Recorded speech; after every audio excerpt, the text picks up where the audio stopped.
player will.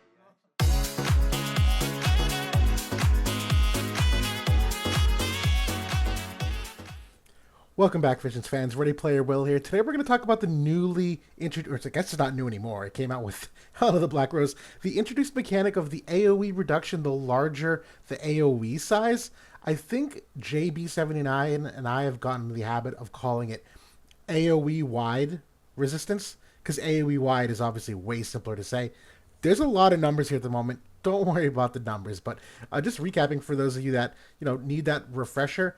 Back when Helena the Black Rose was introduced, she got this buff or this at least mitigation mechanic that it would reduce damage the larger the attack size, and these values typically range anywhere from like 25 to 35%, sometimes 15%, depending upon the unit.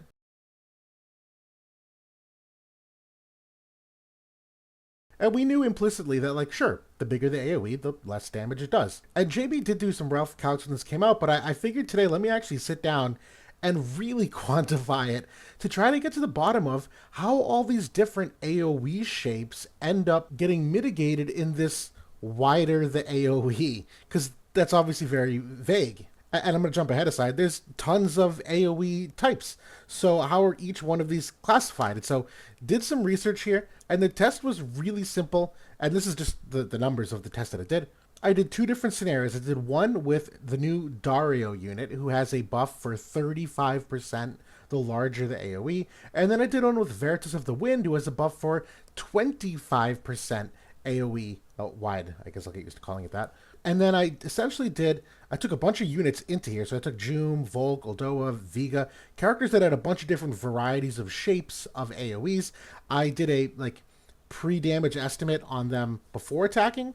I then had Dario and Veritas use their buff, and then did a post-damage damage calculation, and then just the simple percentage difference between the two. Now, fortunately, this whole damage reduction, the wider the AoE, the part of the damage formula that it occurs in at the very, very end makes it very easy to do this kind of test, because the percentage reduction happens at the end of the equation. So this, long story short, ends up working out.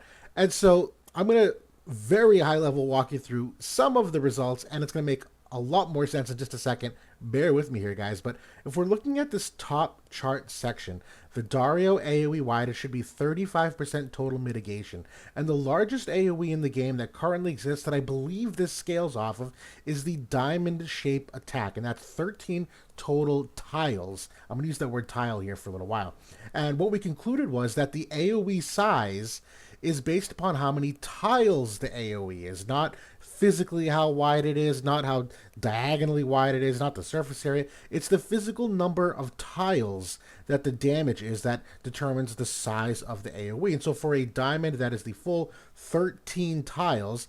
A little bit of rounding here, but it does roughly the full 35% mitigation. And then these other varying AoE types that have different square or different tiles in them do less and less amounts of damage, because they're technically smaller AoEs. Now, what I did find was that whether it's 35% or 25%, that all of the tile size AoEs are relative. And again, very high level what this means, and this will be a lot more clear in a second. We're going to look at specifically the diamond ability here. So Jum, using her diamond ability, it's going to be A2 using the diamond ability down here.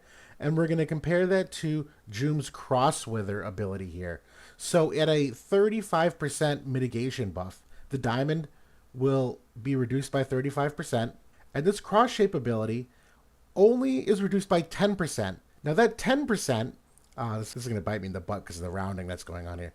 This 10% is roughly 30% of the 35%. This isn't sounding good, guys. But long story short, what I found here is down in the 25% mitigation, the Crosswither is the same ratio. It's 7% is the 30% of the total. God, the rounding is really killing me here. It's not making the point. We'll move ahead where I think this will make more sense. The TLDR, the long story short of it, is I classified a bunch of different AoEs into the number of tiles. There's probably a couple more, but obviously a little more niche. And the way you want to think of this is diamond shapes get the full value of the mitigation. These AoEs with 9 tiles total are about 62% of that total mitigation. So 62% of 35%, or 62% of 25%. These 6 tile abilities, these are rare. It's about 38% of the total starting mitigation. The 5 tiles, which are far more common, the cross shape, is about 30% or so of that starting mitigation. And the 2 tile abilities, also kind of rare, is about 15%. The rounding is really killing me here. If you wanted to see the numbers of the reason why, when I rounded these decimals down, it does some weird stuff. So I apologize for that. But the long story short takeaway is that the larger the AOE size, number one, depends on the number of tiles in the AOE, and number two, it's there is like a ratio that whether you're 35% mitigation, 25, 40% higher, 15%, whatever it is, it's all relative between those different totals. And there's a lot of these units coming in that have these, let's say, square shaped AoEs as of late. So this is what really prompted me to get a little more curious was, well, realistically, like, what's the difference in damage mitigation between the diamond and between this new square shape? And the answer is, and this is kind of the table down below, if you're looking at a unit that has 35% AoE wide res, against that diamond, they'll reduce that by 35%. But against the square, they're only reducing it by about 22%, give or take. And so it's not nearly the same amount of total mitigation. It's still a lot. But even the cross shape AoE, these little smaller 5 tile abilities, you only get about 11% mitigation, not the full 35%. That's a pretty big damage difference. And so I'll pause there because obviously it's muddy enough as it is, but I hope this makes some kind of sense to you guys. It's hard to really put into words all the percents flying around, but worth doing a quick video on. Hopefully this is informative. I'll talk to y'all later.